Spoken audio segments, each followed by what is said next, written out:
Welcome everyone to the first episode of Beyond the Romance drama YouTube channel, or should just say drama channel. I am your host, Carolyn Hines, and I'm very excited to do this, and I'm also very nervous.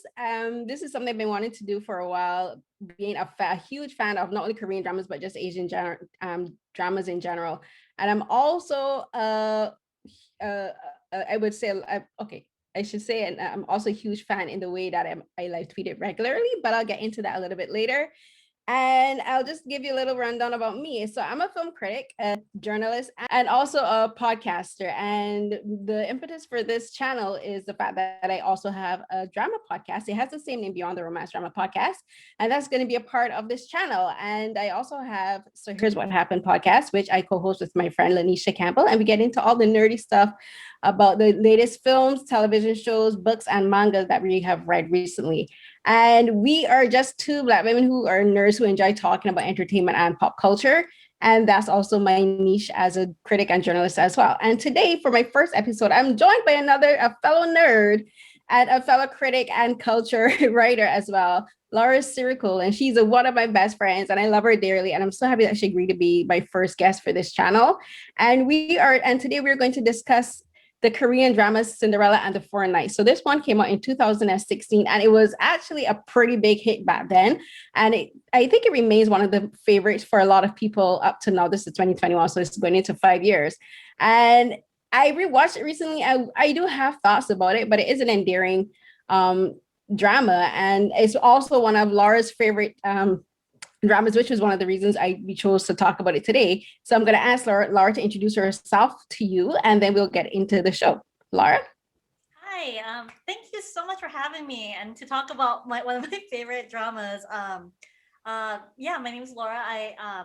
I'm a writer, a pop culture writer and critic.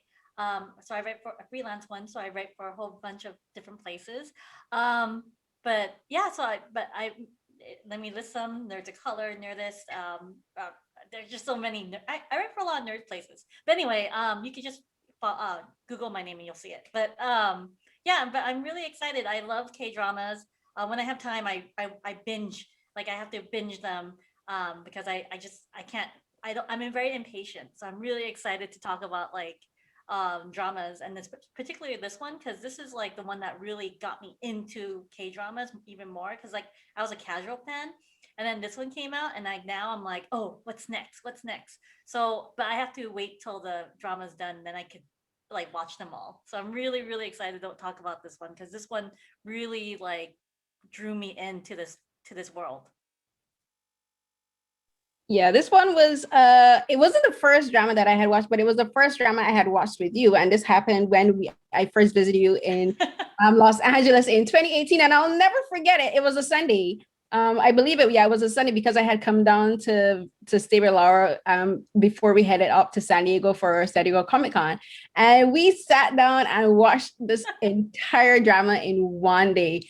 And it was amazing. It was hilarious. It was fun. Our friend Esther joined us, and we just had a blast watching this Oh my drama god. and laughing at the hijinks and the shenanigans and the drama and the ridiculousness of some of these characters. I But it remember was going. great. I remember me going to the bathroom, and I would hear you yell, "What? Why is this happening?" And you just like you yelling at it, and I come back. I'm like, "What part are you on?" Because I already like watched it, but I was like, "Oh, I need to watch it when you watch it too." Like I wanted to get the full like Carolyn experience of it.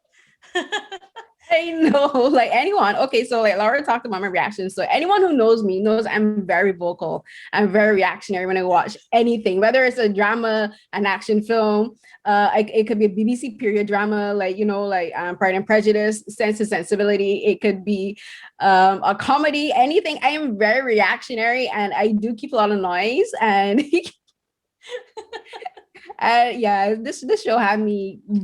I was keeping a lot of noise then, and I kept a lot of noise now when I rewatched it recently ahead of this week our chat today, and yeah, but yeah, I think I'm actually. I love being reactionary when I'm watching things, because I think that's the purpose of it. Like I'm sure the writers and the directors, when they're writing these things, they want people to react to them, to like gasp and like maybe even curse a little bit, or just to, like shout at the TV. Like I love to shout at the TV, and yeah, this show definitely did that. But So we're getting to it a little bit now. So Cinderella and the Four Knights, as I said, came out in 2016, and it was written by Min Ji-yoon and Won Young-sil, and it's based on a novel by Baek Myo and directed by Kwon Yak-chan. And this one stars an actress that everyone knows pretty well now, Park So-dam, as the lead character Una Won, and then the male lead is um, Jung Il-woo, and who stars as Kang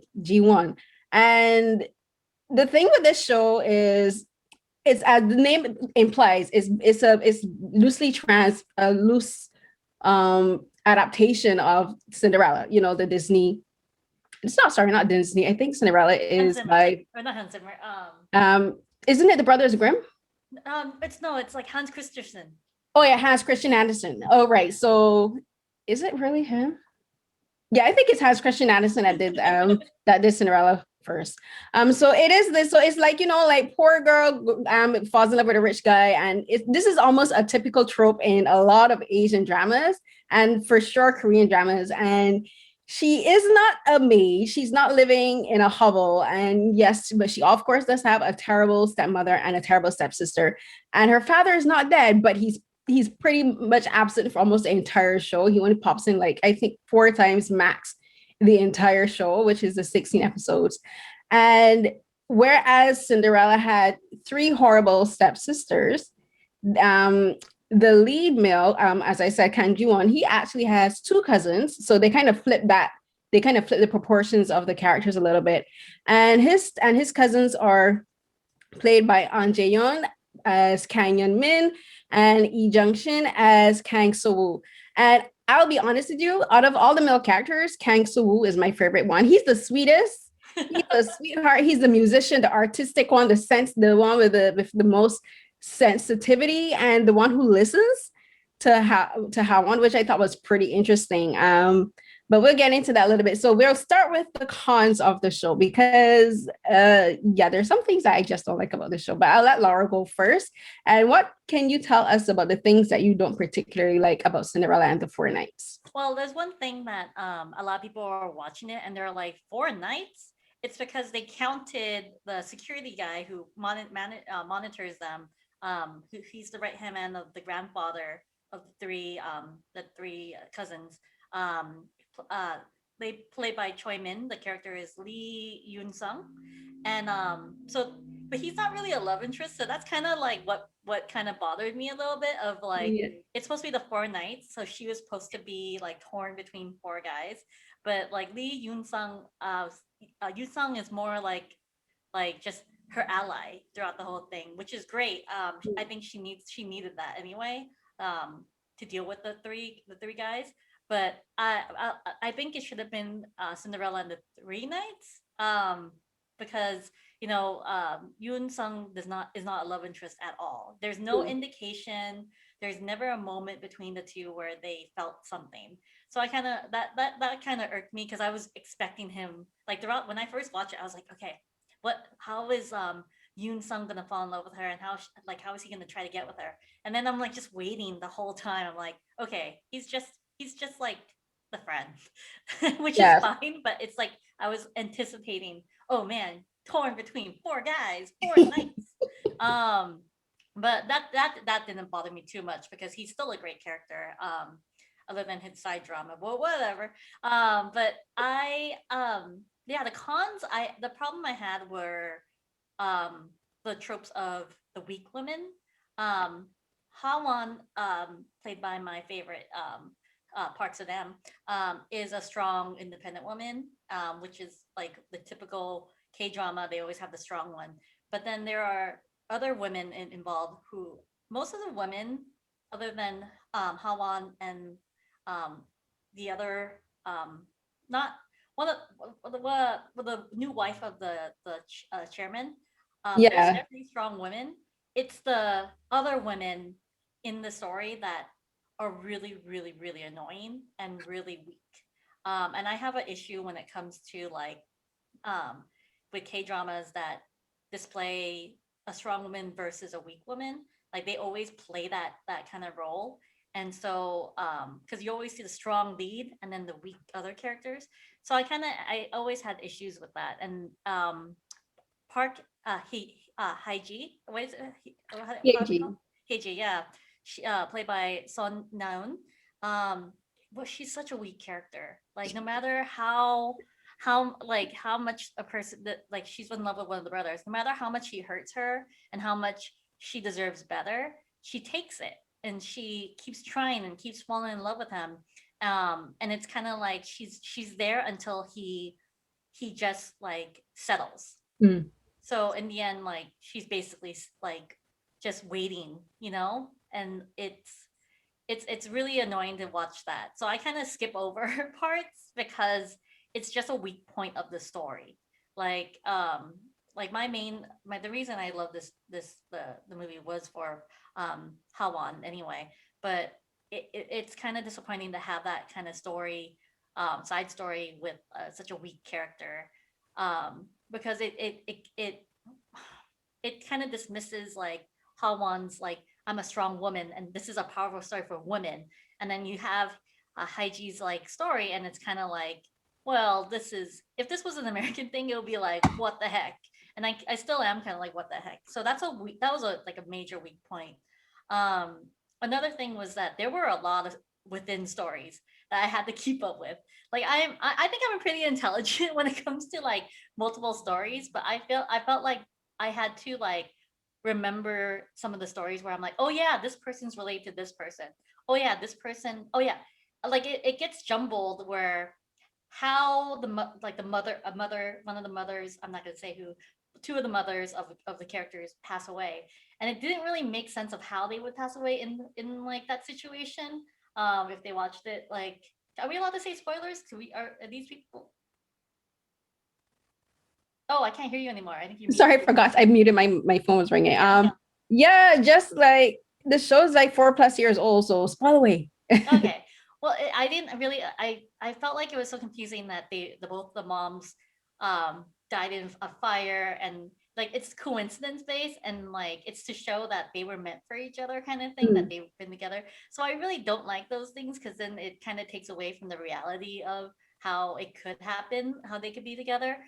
Even though it's like unrealistic of the chairman hiring her to get them all three of them to come together, but you still believe it, and then later on you find out like, oh, they met as children, and I kind of have issues about those because it's like it takes away from, what, let them have that emotional connection rather than a historical connection, because then I mean, it's not rooted in the reality, but at least we don't have like we know that they're together because they want to be, not because they have this history.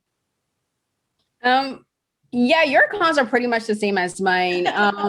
Well, with starting from where you began with the four nights, I actually didn't mind the fact that the four nights aren't like four love interests. I kind of saw it representative of four men who are there to support her. No, with regards to the actual name itself, with the use of the word knights, that makes no sense to me because these four men aren't very chivalrous, which is what a knight is supposed to be.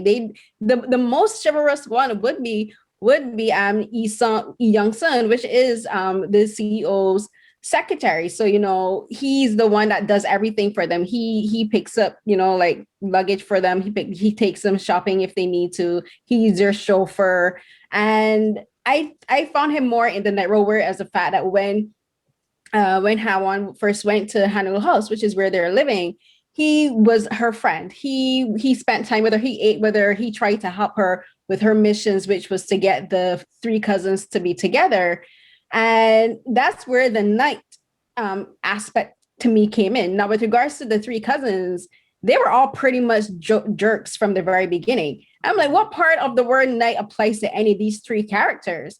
And out of the three, I would then say that Soo was the closest because he's the nice, as I said, he's the nicest one, the one with the most empathy and sympathy for her because he tried to befriend her from the beginning. But the other two, which one of them being Ji-won, which is supposed to be her love interest, he was a total jerk from the beginning and almost to the end. If you look at it, I would think he only got better around episode 13, which is where their romance was really starting to blossom. And then the other cousin, Hyun Min, again, a total jerk almost right up until the very end of the show. So I want to be like, I want to ask the writer exactly what is your definition of the word knight, because these men don't necessarily meet those requirements. So that's where I do agree with you. The name Well, doesn't make I sense. assumed it's because they're rich. Then they were princes. They were essentially princes. Yeah, but they still don't meet the requirements of like a chivalrous knight, even like a prince. Like you know, they don't they never rescued her in any situation. They left her to fend for herself. Like literally, like there was the scene where Jiwon he took Hawon for he was taking her out somewhere and he dropped her off the side of the road to go and run to Hyeji's rescue. I'm like, dude, really? Yeah. You could have at least taken her home and then deal with Hyeji, but nah, like that and so then that goes into some of my other cons, which again with her, like she's an extremely weak character. And again, right almost to the very end, she remains the same from the beginning. She does not have any real character development. She does not have an arc as a character. And she's annoying. She's weak-willed. She lacks pride. I'm like this up from the beginning. I remember when we first watched this, I said, "Where is her pride?" And I watched it again. I'm like, again, have you no pride, woman? Like, what are you doing? This man keeps rejecting you, embarrassing you, shaming you in public and in private to yourself and also around your friends. And you still keep going on and talking about how I know there's a better you inside. And I'm like, no, as my Angela said, when someone shows you who they are, believe them. And I'm like, he was a jerk from the beginning. He kept showing you that he's a jerk for 10 years. Like, have some pride, baby. Yeah. Like no, like and like they also like almost all of her scenes were involved crying or standing with tears in her eyes. That poor actress. Like honestly, so now you have my sympathies because your eyes must have been dry at the end of shooting almost every day because she cried a lot in She this says show. sorry a lot. The only And, reason I know how to say sorry in Korean is because of her lines. Mianio. Yeah. Like she always, yeah, no. Like she would say, I learned it because of her. Like saying it so many times that I learned it and I looked it up and like and I it says I'm sorry. So I'm like, oh yeah, yeah. So I know it because of her character. And that's really Yeah. bad because you should never say I'm sorry all the time. But at least I'm learning that because of consistency of her. Yeah, like and her scenes with Hyun Min annoyed me to no end. I fast forward through so much of their scenes um because they were I want to know what the script looked like because the dialogue was almost the same every time. Him doing something, she's saying, "I know you can be better." Him saying, "No, really, I'm not. Like, leave me alone. I want nothing to do with you." And she's like, "I don't understand," and we're just walking away. It's the same, almost the same dialogue over and over and over and over and over in every episode, and they were exasperating. So like, I just fast forward through their scenes. I'm not recommending that anyone does that. If you've never watched it, I would suggest that you do and form your own opinions, of course. But for those who have watched it, I'm sure more than once probably did the same thing. And then the music does not help because yes, we want. I'm gonna get into this a little bit more, but the OST, we know for K dramas in particular, OSTs are like a huge part of the shows, and like there are songs that you do have themes with specific characters, but I'm not sure if it was their theme. But there's an instrumental, and it, I don't know. Even the theme just started to get boring for me after a while. I'm like, this song irks my soul. Just like no. But but then so those are like my main cons. Like and then I would have to say how one is this almost the same thing as Hyeji because she also I wanted her to have some backbone and have some pride and just be like stop putting yourself in these situations where you're being like these people are manipulating you or just disregarding your feelings and insulting you constantly. Like at the beginning, she the stepmother and the stepsister, she keeps calling them her mother and her sister and her family. And they keep telling her, "We're not your mother, we're not your sister, we're not your family." And for my one part would be like, anyone tell me that, I'm like, okay, well, we're not family then. And like they have you sleeping out on a balcony. What part do you think these people care about you? But then I guess that's also supposed to get into how like some people are conditioned to accept certain behaviors, especially like with abuse or neglect and everything. And so if you grew up in a situation like that, you grew up thinking that this is how it's supposed to be for you. I understand that. But then at the end, when she does begin to have her character arc, like my other problem is at the end of the show, these people never apologize to her.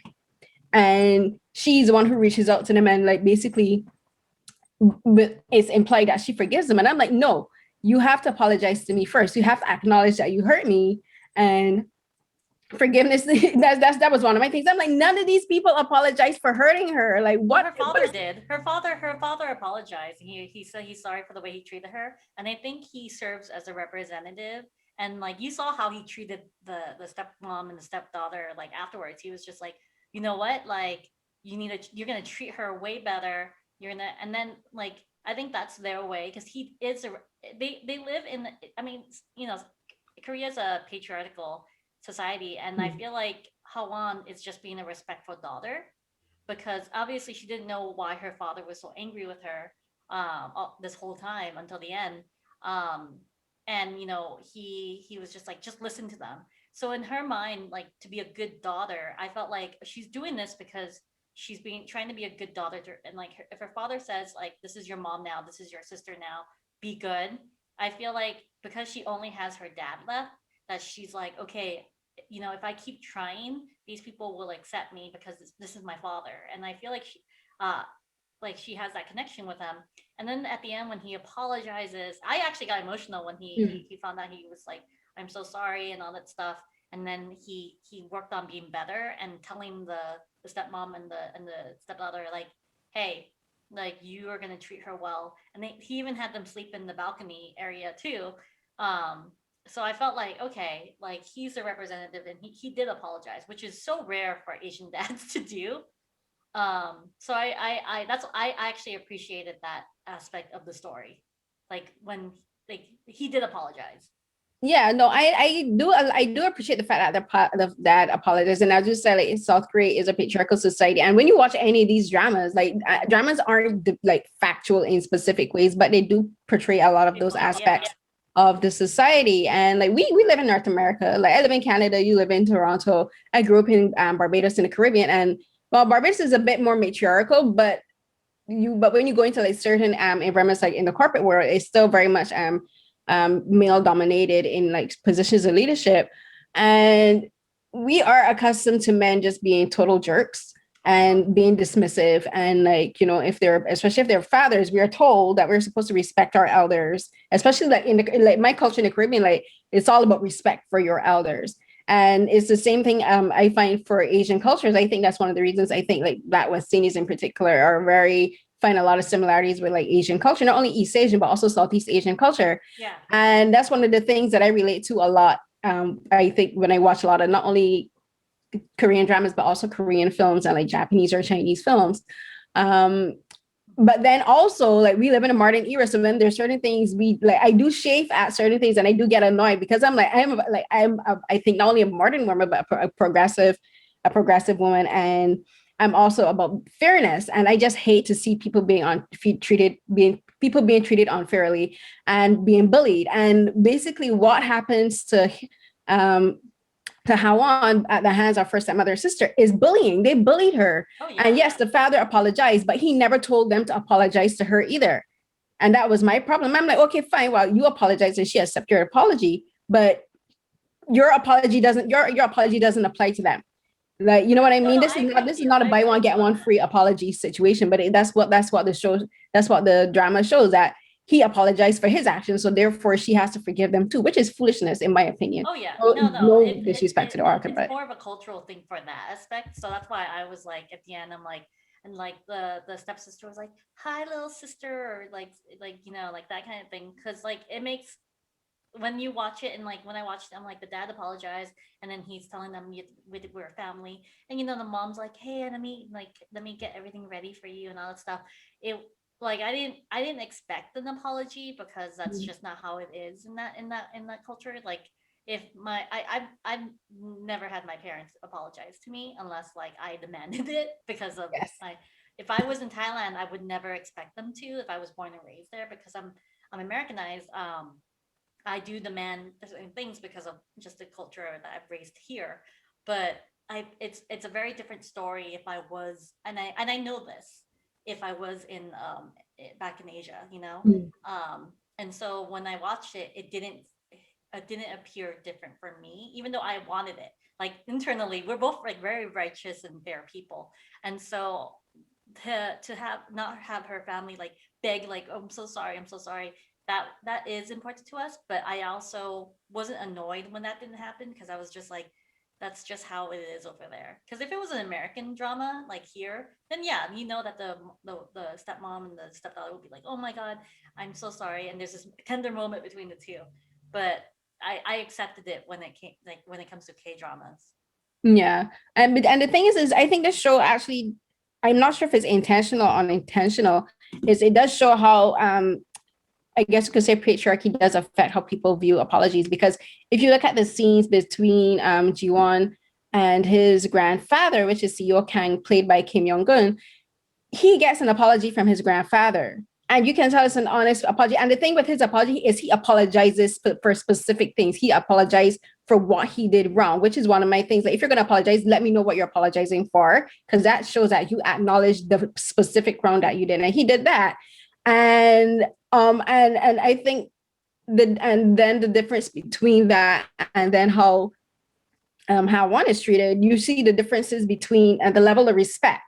And you see that, like, like there's like the apology has been there and the respect is earned and respect given. But for Han, she got the apology, but you're still not necessarily seeing the respect, because then she still has to show deference, I guess you would say, to to the sister, the older sister. And she does that with when they're eating dinner and she puts the food on her rice, and we know that that's a sign of affection between people that are close. And I'm like, this girl still dissing you like 5 minutes ago, but you No, no. I mean, this I get that, but it's also out of respect for her father.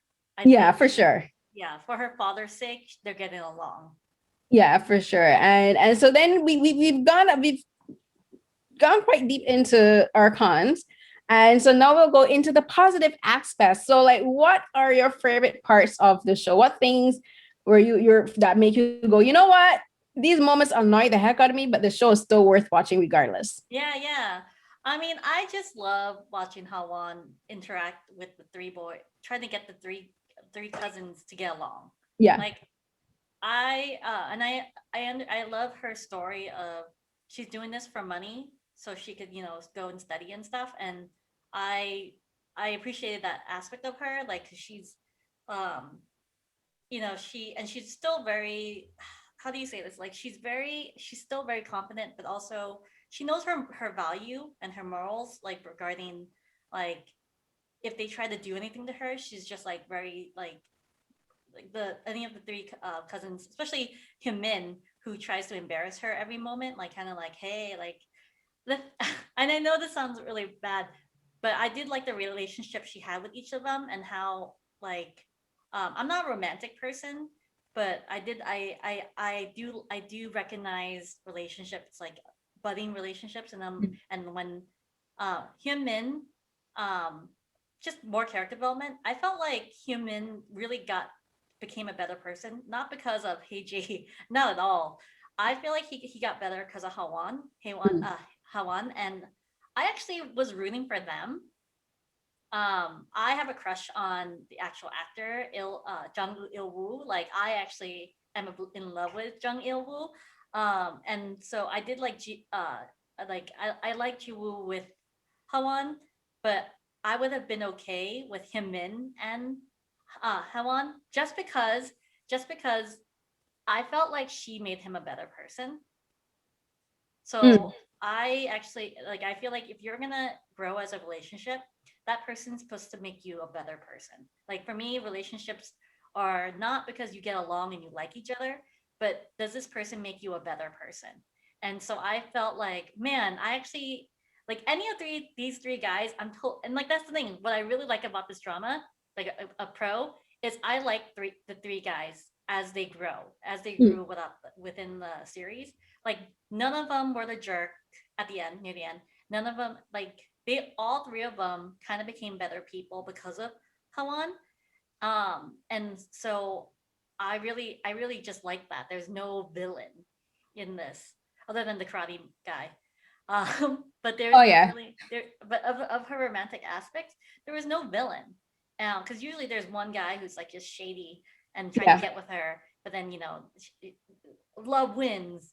But all these three guys are such great guys. Like, in the end, when they get to the end, um well, not great guys, but become better people, better than before. And so I either or any of these three guys, I would have been okay with her getting with. And also, she kind of like they never sexualized her character at all throughout the whole time. She's still this cute short hair because like short hair on a leading person is really rare Yeah. in K dramas. So I really like that they didn't sexualize her. They didn't. She remained like this strong character throughout the end, other than with her family, but with like these three men, four men in her lives, um, and that there was no major villain within the three guys that were present. Like that, they became better people at the end. So and they became where I could root for any of them if she got with any of them. Yeah, no, I So agree. yeah, I think the three main male characters did get really good character development. I would even say Young Soon, the secretary, or I keep wanting to call him Butler too. mhm. I think he got his own story arc close to ending of the show. And the thing that I think that makes this show work is that how one's character grows because of them also. Mhm. So she's the main character, she's the title character, but all of her growth isn't sacrificed. You know Yeah. what I mean? She everything that happens feels earned with regards to her. And like if taking away what we said about the stepmother and the stepsister and the dad, her own personal growth as an individual away from them, Mhm. I think was done really well because she did begin to stand up for herself against the guys. I would say almost from the beginning. One thing about her, she never really backed down away from them, which was the reason that she was hired by their grandfather to work in Hanover House because he saw how how strong she was as an individual. She didn't take mess from people, which Yeah. is, but then it also kind of like highlights the problematic areas with regards to how she accepted the treatment from her family at home. But as I said, I think that that's to show you how some people can seem very strong in public, but when they get home, like you don't know what you have no idea what goes on behind closed doors, as we say. And I think that that does show that some people when they go home, like they're either being abused mentally, emotionally, verbally, or they're being belittled and being treated unfairly. And I think it shows that really well. But I just have wished that that part of her story had a good growth and growth as good an arc as her story outside of them as well. But the male characters I think did have a really good story. I now the ironic thing about that is I think Kang Ji-won, he actually had the weakest story arc, which I think Oh is yeah, because interesting. his whole family's situation that was like Yeah, that's the whole story arc is a typical K drama trope yeah where you have the male, especially in romances, where the two lead characters are basically fated to fall in love from the time they were children, even from the time their parents their mothers were pregnant with them. And this is another trope with K dramas is like usually it has to do it surrounding death. Mhm. And and this time Someone it has to happens that die. exactly the two mothers just happened to die together in the same house on the same day because they were there was a fire and they both died tragically. And his mother gave her engagement ring from his father to Hawan's mother, Mhm. which didn't make sense to me because I'm like, the building is on fire, lady. Did you even tell her who the ring belonged to? And then it never made sense to me either. Like, how did the guy that was the mother's friend know who the ring belonged to? Because like it was a fire and she died. She didn't live long enough to tell you did she send you this Yeah. message telepathically? Like, how did you know who the ring belonged to? How did you know the ring belonged to this woman? Like, it made no sense. That part of the story made no sense. But the fated to fall in love, it's a trope, but it's actually something that I love because back home in Barbados, we have a saying, say every pot got it covered. And it kind of has to do with like every person has someone they're destined to fall in love with. And that's one of the things I love about Asian dramas where like they're telling you that you may not find your love, but you will find your love eventually. And it just so happens that this is someone that you cross paths with like either in a past life or just like when you were a toddler or in high school. And I think that's like really sweet. It's tropey, but I love that. I love that. I'm like, it does like make me feel, oh, maybe my true love is somewhere out there. Maybe I walked past them in the mall. And or we went to like a game, a basketball game together, or you know what I mean. And I think that's really interesting, and I think is one of my favorite aspects of Korean dramas. It's Yeah. predictable, but there's comfort in that predictability. Well, um it makes the romance more like gushy, you know. I'm not see that's the thing. I'm not a romance person. I'm very practical when it comes to like romance and stuff. yeah. So I kind of like was like, okay, here's that trope. But I still just really like that her interactions with Ji-woon. Like I was excited about their relationship in every moment that they touched and like the shower and all that like Yeah. and just like the different moments that they had. I did get excited for them where I'm like, okay, I am rooting for them, but I'm okay with whoever she ends up with because all three guys are better because of her. Mm, And so I would be okay with that. And also like another thing that I had like remember I touched on I did touch on they never sexualized her. yeah. Um you know, Park Sadam, even though I think she's one of the most beautiful women and I'm obsessed with, she's not your traditional K drama lead. Like Mm, they are always like the pop K-pop stars that with the like I understand with Sun New Naun if she was the lead because she is a traditional beauty of Korean beauty, yeah. you know. And so I think that's another reason Cinderella and the Four Knights drew me because this isn't your like your standard Korean drama beauty or Korean drama like K drama like love person because yes there are some who are like kind of like she just seems more realistic of an everyday Korean person and that makes it more like relatable. Like if you see a beautiful girl or even one who like a regular girl who you know is pretty but she's not wearing makeup and then there's a scene where she puts makeup on and she's like oh my god this is the first time I've seen how beautiful this person is. um Park Sanam is like is herself and she's a really pretty girl but she's not your typical K drama beauty. Mm, And I think that's another thing that's pro for me. It's like this is like a realistic kind of not a realistic story, but this is like kind of like an everyday girl, you know, falling and then she has her options and falling in love.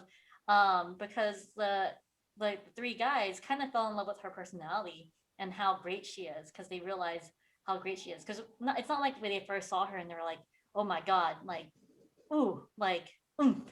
But it's more like, oh, this girl is actually interesting, and then you fall in love with her personality because she's just like there's time for them to get to know her to get to know her personality, you know, and that's what I really appreciated from this drama. Because other times it's like, oh, she's pretty, and like it's obvious you're gonna fall in love with this person because this person's gorgeous, but it's like no, this like she's your everyday person and she's mm. getting to be this love interest, and I really like that. No, I agree with you because the thing with Son Naun, her look was the typical look for the leads. I would say early before 2016. So like in the early 2000s and the 2010s, she fits the look for a lot of those female leads for that from that era. And Park Sodam, I think, is she has a more cutesy and I would say almost tomboyish Mm-hmm. look about her, and that is played up in the show because at the beginning she fights and she knows how to defend herself, and she beat up this guy that didn't want to pay her for delivering pizzas. And as I said, that's one of the reasons that she was hired to basically get these three cousins to talk together, because the chairman, he basically saw her as this person that could not bully them, but she wouldn't take their crap. She Yeah. takes no nonsense. And that character does suit Park So Dem. Like for instance, I couldn't see Sun Na playing that role. Like I could not. So I think that's where like they did a really good job with the casting. And if you look at a lot of dramas from, I would say from probably 2014 to now, a lot of the female leads do have, I don't want to say realistic looks or normal looks, because like Sonam is gorgeous and like plenty women look like her. Yeah. But if I should say, like, they're like Proxodam's aura feels more relatable. Like she feels like someone that you could be a friend with. Yeah. And they feel more easy. So like someone like Susie to me has the same feeling. And when you watch a lot of shows now, those kind of female characters are the ones that a lot of people are more drawn to. And like for instance, you had like characters in Run On. I love that drama. That's the one of the most recent K dramas. It's on Netflix, and like everyone in that entire show is awkward. And like I'm awkward. I'm a dork. I'm a nerd. You're the same way. And I relate to all those characters because there's nothing super done up about how they're like. They don't have like tons of makeup to caked on. Like everyone's hair is done normally. It's not like super styled or anything like that. And the clothes they're wearing are like regular clothes, and they're more relatable. I find a lot of characters now are more relatable, and like the actors that are being cast and the way they're dressed, you feel more. You look at them and you feel more relatable, more not only relatable, but I think you're able to you're able to engage with them more as characters. And I think Park Sam does that brilliantly and for all of her roles. And I think that's where I think K dramas are improving a lot, where you're getting more the writing for the female leads is way better. Well, I'm gonna scratch out Goru from Luca at the beginning because like she's irking my soul. I don't understand what's up with that character. Like, writers, please stop making your female leads into complete idiots, especially when they're supposed to be super smart. Do Yeah. better. Oh, there's so many dramas that do that. Whew. They make them like kind of like difficult to root for. Um, Yeah. yeah. So, but with this one, like the thing is too, another thing, like they are trying to make people look normal and stuff, Mm. but for for like it's there's still some like I mean everyone who's in K dramas are beautiful. I think they're beautiful. Like Park Sam is gorgeous to me and to a lot of people, but I feel like they didn't throughout the whole show they didn't push her beauty. You know, they never Yeah. like tried to beauty her up to make her appear like this is the reason why she's worth falling in love with. Yeah. Because they I could mean, have. Because like Park Sam, I've seen her done up, yeah, and for sure. yeah, she's like, and that's the thing that I like about it. Because like you know she's, but the thing is, in other dramas, they do like do them up Mhm. eventually. They do have moments where they are like, okay, like, oh, why do I have to wear this? Like all this, and they put on the makeup and everything, and like they look gorgeous, and it's unobtainable, kind of gorgeous. And I never got that from this drama. I think that's why I connected so well with this drama because I like the everyday look person. But it's kind of like Park Sam. The look of Park Sam is more like a Judy Greer, Catherine Hahn, in Mm. how I could translate it, like the best friend look. I know what And you the fact mean. that yeah, and the fact that she's not, and she used to be a side character. Park Sam used to play the side character, the side friend, and all that stuff. And now she's the lead, which she deserves because she's such a great actress and she is beautiful. But it's like people don't recognize that. Like it's not the in thing. Um, her beauty is not the in thing. Where you know, like Sonnet Naun is more of like that, like the pretty girl who, when she's done up, she's even more. So it's kind of like I think that's why another reason I like this is because it's just yes, everyone all dramas are starting to do normalize like the normal looking people, but they never try to push her beauty in this series. Yeah, no, the only I they do the only way they The played up a wedding, little bit the where she wedding. starts to wear dresses, where she starts, but she doesn't change her whole look. You know, like when we had shows, especially films from like the late 90s to early 2000s, where you had things like she's all that or he's Yeah, not that into you. yeah, You know, where they had the whole makeover and now all of a sudden she's worthy of attention. Like, yeah, they don't do that with Cinderella 4, and it's which I appreciate. The only thing they do is she starts wearing Oscars more, and but she's still like the same dorky person and she's still a bit tomboyish, and I like that. And the fact that the only reason she wore skirts is because she wanted to see what she would look like with skirts. yeah, And she did think a little bit if it would get attention away from Heiji, but I don't think it was out of jealousy or her thinking that the guys would find her more attractive. I think she almost did it as like this experiment where she was thinking, I wonder if their attitude about me would change. And then like not really. They do notice that she's wearing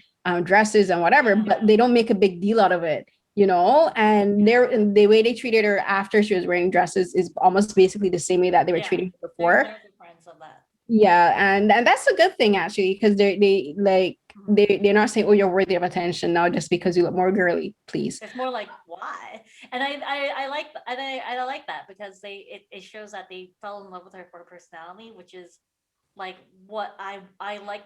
I like that kind of those kind of dramas where they get to know her personality and fall in love Mm. versus like it's easy to fall in love with someone pretty. It's so easy. Like when I watch a K drama and I look at the main star and I look at the main guy and the main girl and I'm like, yeah, I want like it's obvious you know that they're gonna get with each other because they're both beautiful people. But it's like it's not initially the first thing you see. Like when I see Park Sam, I love her because she's a great actress and everything. But she's if you like, it's not the traditional like K drama lead, And I just appreciate that with the traditional K drama lead.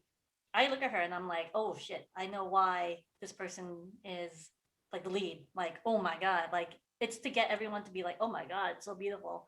And so I don't want that in my K dramas. I want normalcy, something I could pretend I'm that person. The whole reason is to love K dramas is to take you away from your reality, and so that's why like I really like this series because it just lets me take away, and I have three options in these three beautiful men. Yeah, yeah, I feel the same way. Like that's one of the reasons I love Korean dramas so much is I can get lost in the stories, and it doesn't matter the genre. It could be a rom com, it could be a thriller, it could be a sci-fi, it could be an action. I just get lost in them, and I get fully invested into these stories. And part of that has to do with how well written the characters are done, but also the actors. I think they're like South Korea has like phenomenal actors, and so many of them are in some of my favorite K dramas. Like I love Park So and she's one of my favorite actresses, and she's so good in this role. And I think the beauty of this show is it does show you it's about just love in the like just regular love, and like when Hawon and Jiwon finally do get together, there's nothing like super grand or like Yeah. there's no really big moments. Well, yeah, for sure, like they find out that oh they were fated, basically they met each other as kids, but then it's like it just feels easy, and it doesn't feel like anything is being sacrificed, and I love that about the relationship. And also what I do like is that Jiwon pursued her a bit, and like she and like you know what I mean, like when he saw her playing away, he went after her and he didn't let her like get too far away. He like gave her space and whatever, and then he like was like, yeah, no, we gotta stop playing this game. And that's one of the things I like about it. And like as Oh, mute. You're muted. You're muted. sorry, my sister just looked through the door, so I was like uh but yeah, that's just one of the things that, like we have like there's like a lot of issues we had like in the beginning of the show, like specific characters, but the show overall is a good watch. At Yeah. least for once, you make it like me be like, you know what, fast forward through certain parts, and if you're fine doing that, you like the end result is worth it. Yeah. Yeah. And I think that's the great thing about the show. So we'll get ready to wrap up. And one is like, what are your like we kind of got touched on it a little bit, but like what are your overall thoughts for the show? Like, would you recommend it to be watched, or like is there another show that you would recommend others to watch now? I recommend everyone to watch this at least once. Not to watch it again like you did, because I feel like if you give it a first going, it because when I first watched it, like I had issues, but I didn't. I was so invested in the story because when you watch something again, then you're kind of like if you watch something again, you're kind of thinking too much about it. Mm. Like I mean, when I first watched it, I was annoyed with Haiji like intensely. So I know if I watch it again, I would find more problems with it. And so I didn't allow myself to watch it. You're like, let's talk about it. I'm like, I will reminisce about the good moments I keep inside my heart with this series. So I can't watch it again for that reason. Because then I'll see more problematic stuff, and I'm like, no, I have to keep the goodness I have in my heart for this series. But I do recommend when people watching it once, and just like it, like just enjoy the ride, because it does get a little confusing because there's so many stories within stories within stories, and some parts like that are confusing. But if you honestly just like you just follow Hawan mainly, I think you'll really enjoy her, because it's this was way before Parasite came out with Park Yeah. So-dam.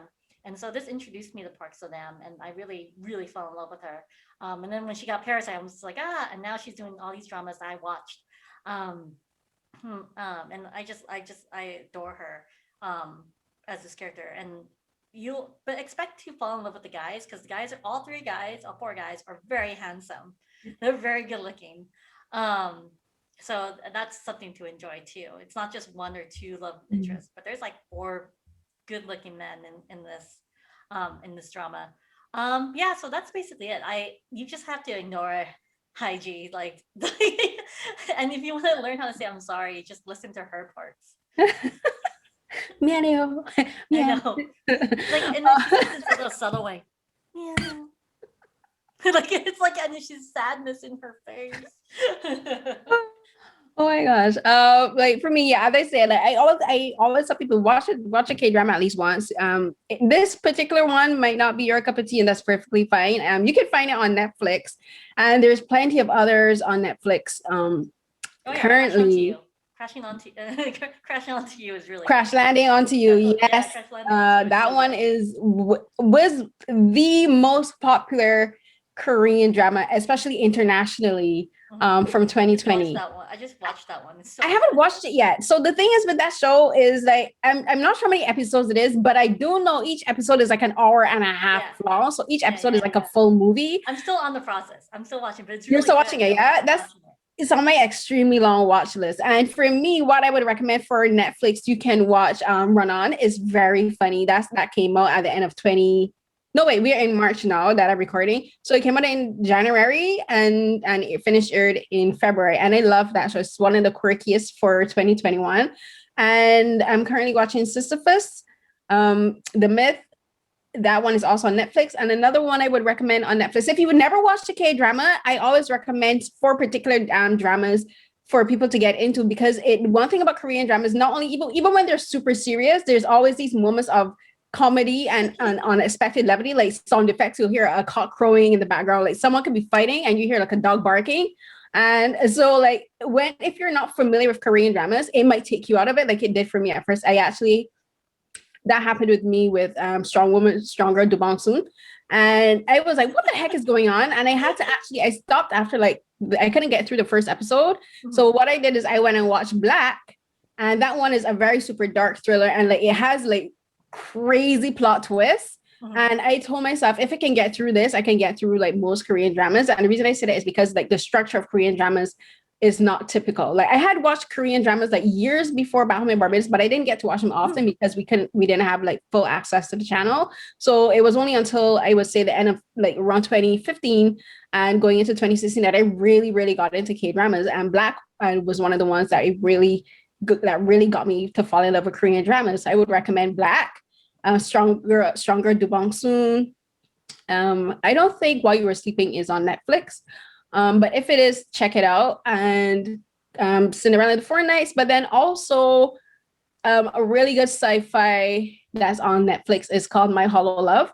So the reason I recommend those ones is because they're different genres, but they give you a feel of how Korean shows are structured and it gets you into just the how they do certain things. Like for instance, like Korean dramas most last for a season. So depending on the network, they could be from 16 to 20 to 22 or 18 episodes, depending on which network. So like TBS, not TBS, sorry, there's TVN, NBC, SBS, and those and different networks. And each network has their own structure. So I would recommend everyone to watch those.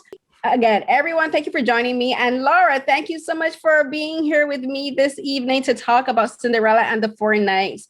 This was so much fun. Thank you for being my first guest on my YouTube channel. And I can't believe this. I can't believe I'm doing this. But can you tell everyone where they can find you and where they can find your work? Yeah, no, thank you for having me. I'm so excited that I could be your first guest. I'm gonna cry because from my good friends. But yeah, you can find me I'm on Twitter at Elsie Cole. And my work, I retweet my work. So my next stuff is coming up, Nerdist and the Nerds Color. So you can find me writing for them and doing some work for them. So yeah, you can find me on Twitter. So I'm always on there. And for me, you can find me on Twitter and Instagram at CarrieCNH12. That's CarrieCNH12. And I, apart from the podcast and my writing, I also do weekly live tweets. So I do Saturday Night Sci-Fi every Saturday at 10 p.m. Eastern. And we do different sci-fi shows and films from around the world, usually on Netflix and the Disney Plus channel, so that as many people as possible can take part. So if you're interested, just take part. Just use the hashtags, and you can find what we're tweeting about and join in anytime on Saturday night. As well, for the Korean dramas and basically almost any drama, you can find me tweeting about them using the hashtag Dramas with Carrie. And for the month of March, I'm live tweeting Sisyphus the Myth, Look at the Beginning, Vincenzo, Penthouse season 2, as well as Mouse. Oh my gosh, it's 5. And I feel like I'm missing one. Oh, there was one I dropped, but I'm not going to get into that. And you can find the podcast of Beyond the Romance as well as my other podcast, So Here's What Happens, on the But Why the Podcast channel.com. And you can find my writings. I do film reviews. I do interviews with film and television creatives. And you can find those under Carolyn Talks on But Why the Podcast.com as well. And I've been having an amazing time for the last year with the African American Film Critics Association, where I and other Black critics in the film industry speak to other creators in the film and television industry. And we have been having a blast speaking to people with Daniel Kaluuya, Lakeith Stanfield about Judas and the Black Messiah, as well as Yatida Badaki and Ricky Whittle for American Gods. And most recently, we spoke to Andra Day for her new film, The United States versus Billie Holiday, as well as Eddie Murphy and Arsenio Hall for the sequel to Coming to America. So the second one is Coming to America 2. And we had a great time talking with them. And you can find those discussions here on YouTube, on the AFCA YouTube channel. So that's AAFCA. And as well as the AFCA channel. I will provide the links for those down below. And everyone, this has been so much fun. I'm still a little bit nervous. Please forgive me for any mistakes that I made. I'm going to definitely do better for the second episode. Again, thank you so much to Laura for joining me today. And please stay safe, everyone.